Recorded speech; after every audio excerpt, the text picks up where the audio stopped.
ফাতেমার নয়নে মনি হযরত আলীর জান।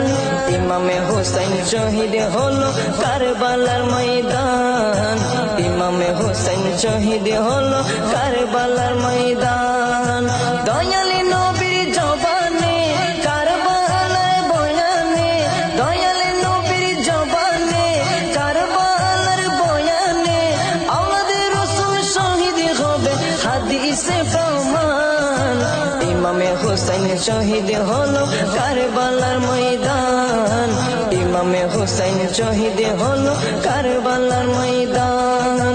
মা ফাতেমার নয়নে মনি হযরত আলীর জান। মা ফাতেমার নয়নে মনি হযরত আলীর জান। ইমামে হুসাইন শহীদ হলো কারবালার ময়দান। ইমামে হুসাইন শহীদ হলো কারবালার